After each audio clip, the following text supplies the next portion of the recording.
Welcome, friends and listeners, to the next episode of Aftermath. Be sure to follow us on social media for updates, decrees from the Shadow Council, and important dates in Aftermath history. You can find us on Twitter at Group Firepit, on Instagram at Firepit Creative Group Official, on Facebook at facebook.com/Firepit Creative Group, and on YouTube at Firepit Creative Group. You can also email us at firepitcreativegroup@gmail.com. Without further ado, here's the next episode. Enjoy!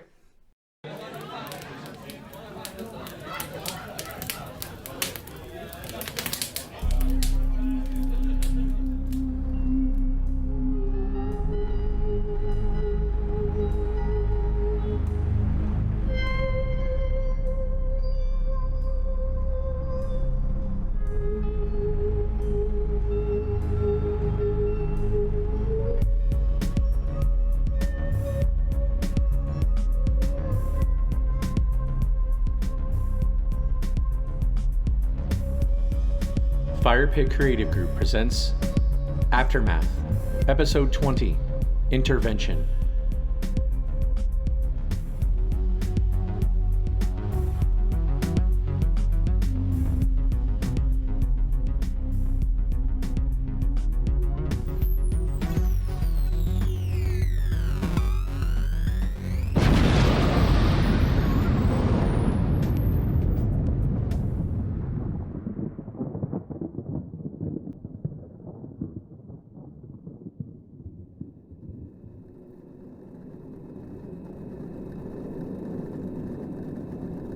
Devenu, Ganaya, Cuddy, and Bath were used to the low hum and whir of the power supplies and other machines in the laboratory.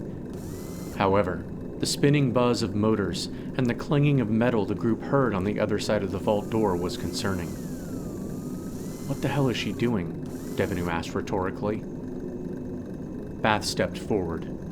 He examined the digital screen and analog keyboard. The multifunction keypad used more than traditional symbols, numbers, and letters. Some of the symbols were color-coded. On other keys, digits and icons had worn off over time. "Step aside," Bath told Devenu. His eyes scanned the buttons, the lit screen.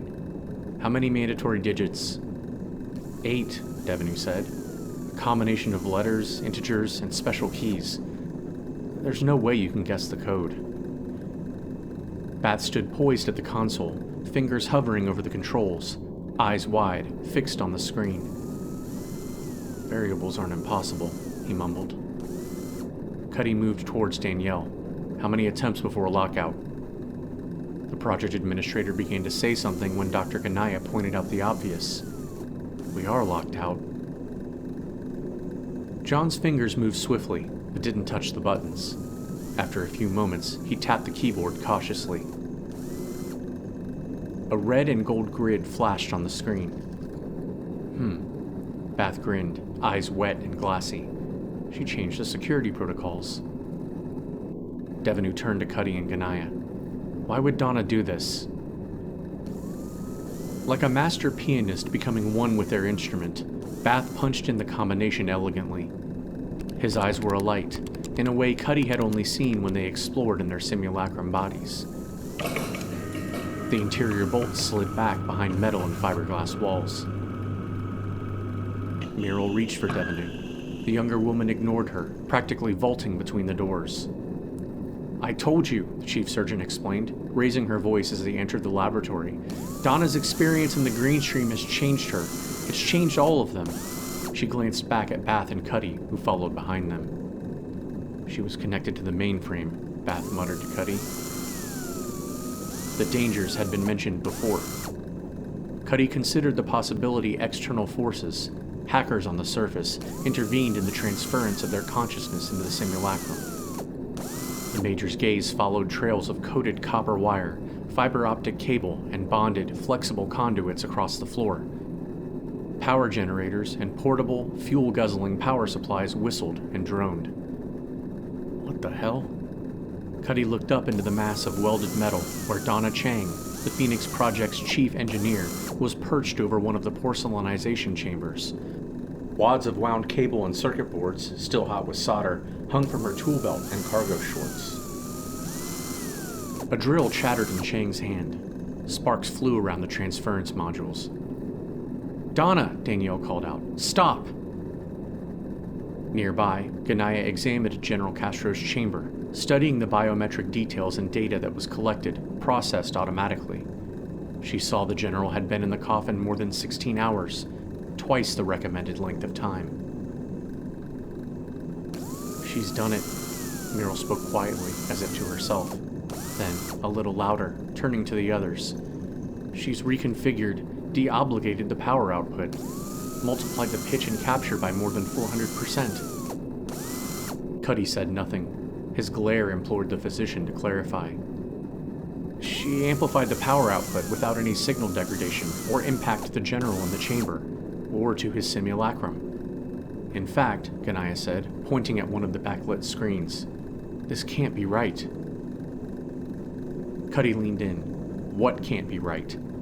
He observed the data, but it meant little to him. "The simulacrum appears to have been damaged." Muriel pointed at a paper printout on the floor. The diagnostics showed the progress of Castro's simulacrum. The active nanites repaired the simulacrum and... Oh my. What's wrong? Cuddy was irritated. He watched Muriel's expression change, her olive skin turning a shade paler. The nanites are also working at 400% capability, sending back information through the green stream, across the neurological conduits, and stimulating his central nervous system. Stimulating it how? Cuddy looked up at Chang dangling above them. The engineer had shucked her traditional lab coat in favor of a dark tank top and cargo shorts. She wore industrial goggles and earplugs. Despite Devanu's efforts to get the engineer's attention, Chang seemed perfectly oblivious to their presence. Ganaya continued. While Castro, Benjamin, is in the coffin, his spine and nervous system shows no sign of neurological damage.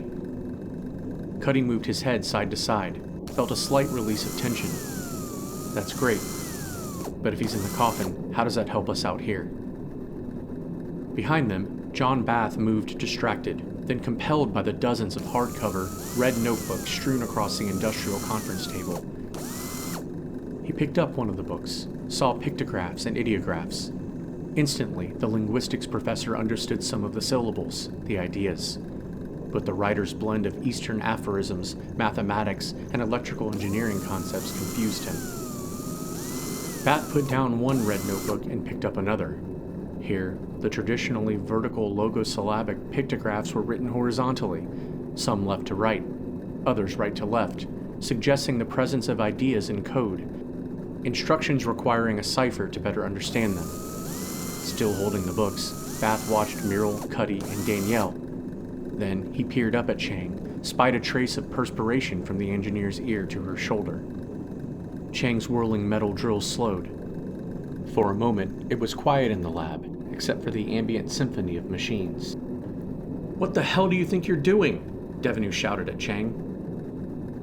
The engineer removed her work goggles. She gazed down from her perch, her expression incredulous, as if the scene of scattered machines and hardware needed no explanation, or her partners deserved none.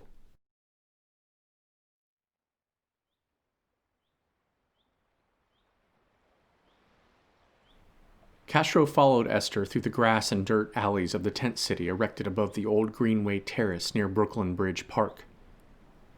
"There are 2 men who recently joined us, who I think may be able to help you find safe passage to the other side," the old woman told Castro. They came to the back of an old 4-wheel drive military utility vehicle.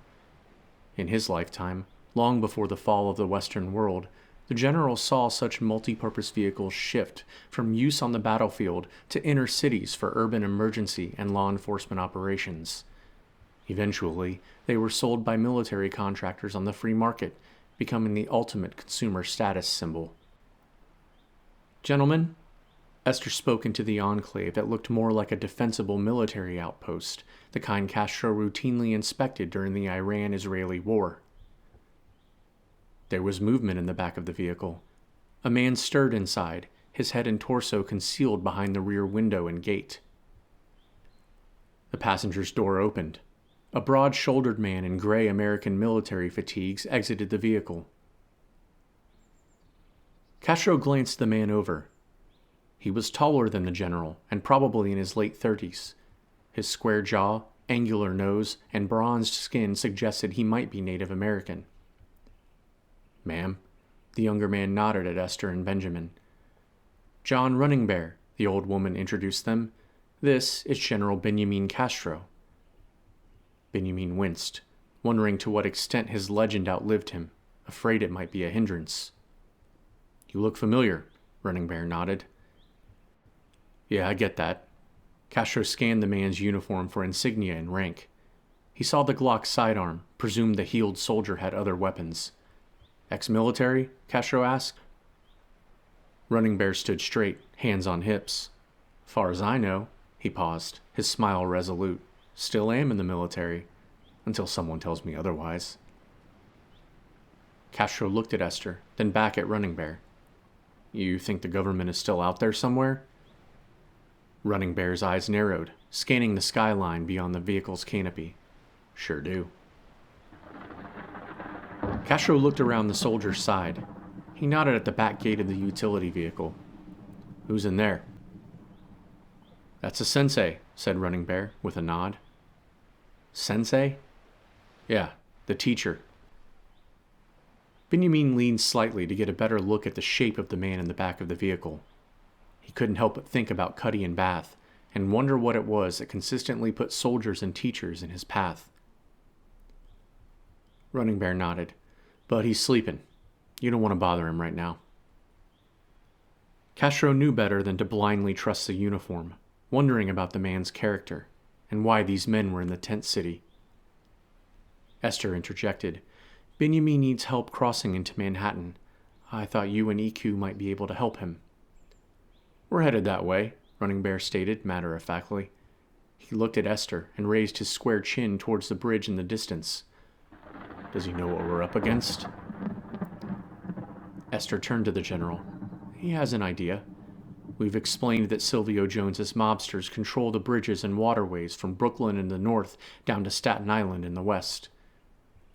"I hear crossing the bridge is a dangerous proposition," Castro said. "That's what I hear too," Running Bear nodded. "Like I said, we're going that way. You're welcome to ride shotgun."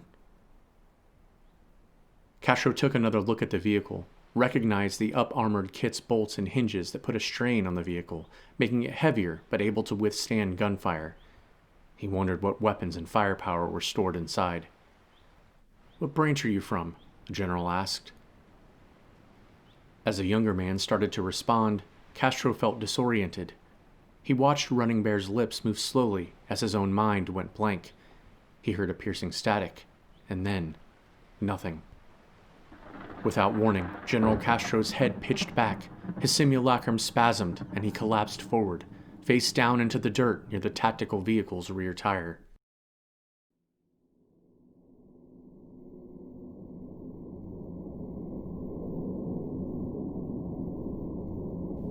Donna Chang sat at the conference table, watching Devenu instruct Ganaya. "Extracting," the physician spoke calmly, but operated the controls with a sense of urgency. John Bath sat across from Chang, a rough-hewn red notebook in each hand. A hard ridge formed between the professor's angular, deep orange eyebrows. "He won't be able to read it," Donna said, without looking at the professor. "It's obviously written in code," Bath retorted grimly. "If you can read it, I can read it." "You can try." Chang crossed her arms in front of her. Cuddy stood a few feet away from the table. He turned to Chang. "You have a lot to answer for, Donna." He spoke the aloof engineer's name as if they had been friends for some time. But they weren't friends, were they? Cuddy thought. They worked together, or were colleagues at best. The major pointed at the hardware and conduits fixed to the porcelainization coffins and biometric controls. "What is all of this?" Donna looked up, weighing whether any of them would understand. She was about to speak when General Castro's transference module vibrated, its lid lifting away. "Benjamin," Ganaya moved in with a stethoscope in hand. "Are you all right?" General Castro braced himself on the edge of the chamber. Green, glowing gel dripped from his chin and torso. Fine. Castro ignored lethargy, peered into Muriel's black pool irises. He took a breath, reminding himself that though they had not spoken of it, the grown woman was his child. It made sense. Her concern comforted him, gave him strength, purpose.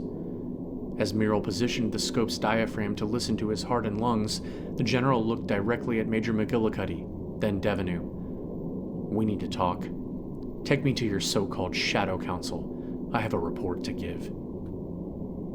Devenu felt the instinct to resist, to pacify the general or make up some pretense for why she alone was responsible for their mission and she alone should report to the council. But she realized anything she said would sound like an excuse rather than an explanation, the desperate need for control and authority. Danielle nodded thoughtfully. She glanced at Muriel, whose expression reassured the group of General Castro's condition. "Very well." Danielle spoke so they could all hear. "Clean him up. When he's ready, we'll go see the council." Castro nodded, a faint grin passing across gray lips. Devenu turned on her heel. She walked purposefully to the conference table. "Chang, you're with me. Now." The others watched as the chief engineer, twice the project administrator's age, exhaled indignantly and rose from her chair. She followed the younger woman to the laboratory door, then turned back to John Bath. "It was a code my father left. For me. I only came to understand its significance in the past few days, after my encounter in the Green Stream. Good luck decoding it." She grinned at Bath and the others as she left the lab.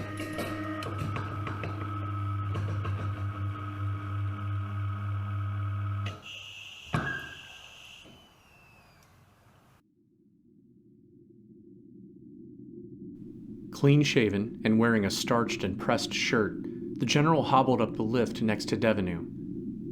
Could she see the Kevlar corset Ganaya salvaged to aid him in standing upright with the assist of titanium braces? "You clean up well." Danielle looked up at the general. The light overhead beamed. Devenu glanced up. Castro did not. When the doors opened, the project administrator paused awkwardly, unsure if Castro required help. Benjamin motioned for Danielle to enter the lift. He followed her inside. A moment passed between them in silence. Then, Castro, staring straight ahead, spoke. "What will happen to Chang?" Danielle inhaled and exhaled deeply. Less than an hour earlier, she finished dressing down Donna Chang. It was an experience made more awkward by her own feelings and the lack of emotion or concern shown by the engineer. Her security access will face greater scrutiny, and she will be required to pass a psychiatric examination. Castro pressed his lips into a tight grin. "Why do you ask?"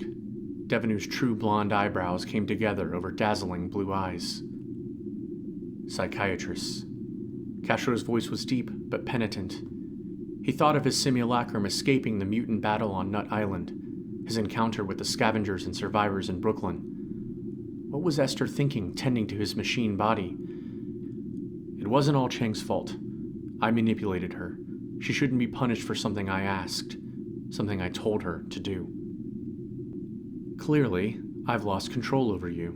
There was frustration in Danielle's voice, but that doesn't explain or excuse Donna's behavior.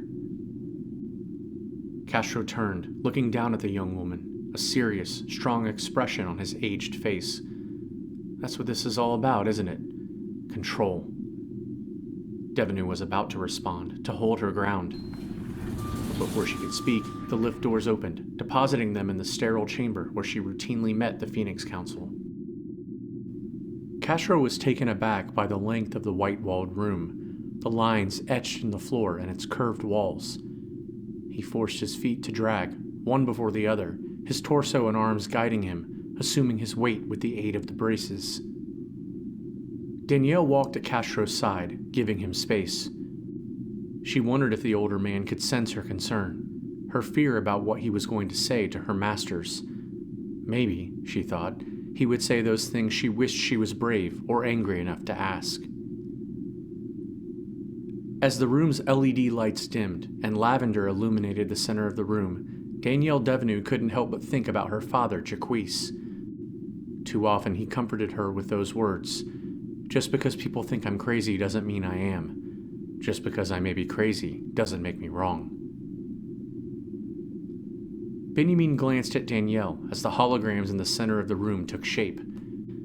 Featureless faces hovered, indistinct bodies coalesced, their arms folded, the outline of hair became translucent. "Agent Devenu, you called this meeting without agenda," Castro interrupted sternly. "I called this meeting." "General Castro, has your physical condition improved?" "Not much. Nor has my attitude, but thanks for asking." He felt Danielle watching him, but ignored her for now. "It occurred to me that I've been doing your bidding, leading this adventure to the surface, and we haven't formally met. I like to know who I'm working for, and why." "We were under the impression Project Administrator Devenu had briefed." Castro waved a hand. Yes. He spoke over the council, watching as the expressionless faces peered at Devenu, their subordinate. "I've been at this goddamn mission weeks now, holed up in your basement laboratory, in and out of that thing you call a coffin, and with the exception of the verbal or written notes we've given to Danielle, or the project administrator, there doesn't seem to be the sense of immediacy or urgency from leadership a project of this magnitude deserves." "Are you finished?" "Not hardly." Castro straightened himself as best he could. "But if you've got something to add..." "As you know, you were revived from cryostasis to..." "I'm told that was an accident," Castro interrupted. There was a long pause as the faceless council members seemed to look at each other. Castro turned his head sideways, trying to discern which members of the group were men, which were women. Did it matter? "Yes. Well, the central processor selected the members of this team to perform reconnaissance of the surface and determine if the planet was habitable." Castro turned to Devenu, saw her eyebrows shoot up inquisitively. "I have no problem with the team," Castro explained. "In fact, despite deep-seated differences fostered by this bizarre, restrictive environment, they have comported themselves honorably."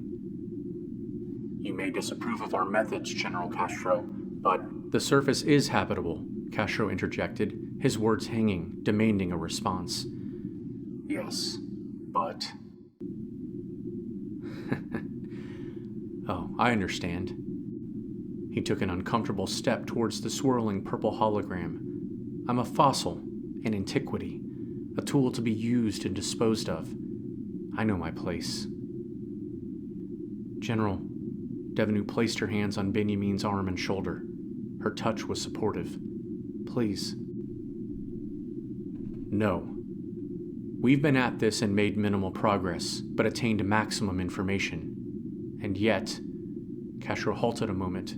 He was strained, tired. He compelled his eyes to gaze at each member, searching. "We filed our reports, our logs, and nobody besides Devenu is asking the right questions." He motioned to the project administrator. A couple of members of the council seemed to gaze at each other. One paced, its form discernibly masculine. "What is it you expect, General?" A lone voice, a female, asked. "What do you want?" asked another, more pointedly. Castro leaned on the braces. He damned the forces that made him an angry, disabled man, unable to express his anger in the absurd environment he expected as a politician and despised as a soldier. "In a short amount of time, we've discovered the surface is habitable. There are people there, in New Jersey, New York, both survivors and those born after the... His voice wavered unintentionally. He looked at Devenu for support. He thought of Meryl, remembered her mother, the sacrifices so many made and the lives lost, destroyed because diplomacy failed. Danielle stepped forward. "As I have delineated in my own reports, the surface is populated by mutated and deformed humans. We don't yet know the cause of the mutations or..." Castro stumbled, then caught himself. "Whether it's radiation or something else, We know these people need help. Tribalism and factionalism is at work in the 5 boroughs. The U.S. government is in exile. We need to expand the expedition. We need more people. Scientists who can test the water. Security who can support the scavengers and survivors. We need food and... Castro's voice trailed off as he watched the council seem to stiffen into one entity. The holograms at the front stood shoulder to shoulder. Those in the back seemed to recede, uninterested or unmoved. What are you recommending? We need to get out of this place, Castro insisted. We need to go there and help the survivors form some system of government, at least until... No. Castro was taken aback. No? Danielle leaned in. Council members, respectfully, General Castro has experience in these matters. Agent Devenu? A masculine council member's voice rang out in the low-ceilinged chamber. Stay your place. The council spoke firmly now, and as one. Your report and concerns are heard and understood, General Castro. However, the concerns of this council are less with those on the surface. Our charge is protection and sustainability of the lives and human and other resources of the 3,000 persons living in this project.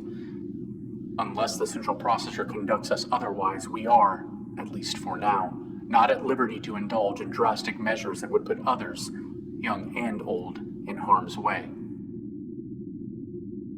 Castro was mentally and physically taken aback by the council's abject dismissiveness, their inability to understand his plea to make decisions that would rend them from the ennui of their contained, secretly controlled underworld. He said, instantly regretting losing his temper, a trait he was not known for as a diplomat or leader of men. At least put this information to your blessed computer.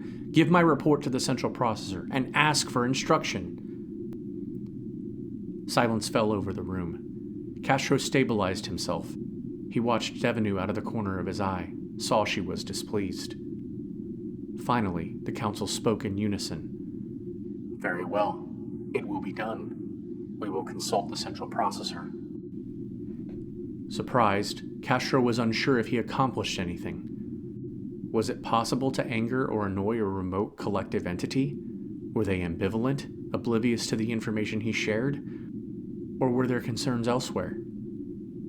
The holograms at the center of the room dissipated. LED lights ignited. Devenu was used to the sudden change in atmosphere. She saw the general blinking, his eyes adjusting. Castro pivoted on the metal braces around his arms. He shifted, dragged his feet, but purposefully. Well, that was a complete waste of time. Danielle assisted the general into the lift. Not necessarily. No? Castro looked down at the young woman. Danielle shook her head slightly. You got a rise out of them, Danielle told the general. We'll see what the central processor says. Then, we'll make our move. Benjamin watched a satisfied smile form slowly on Danielle's pink lips. He had gone to the council seeking to inform them, maybe force their hand, but what he came away with was an ally.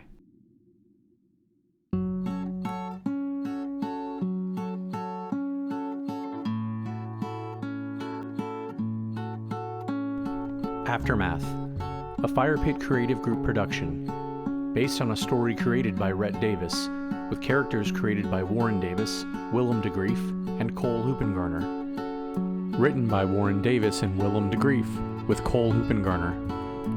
Narrated and produced by Cole Hoopingarner, with Warren Davis. Music composed by Warren Davis, and video production by Willem de Greef. Links for the sound effects used in Aftermath can be found in each episode's description. Aftermath and its story, characters, and music are copyright 2020 by Fire Pit Creative Group.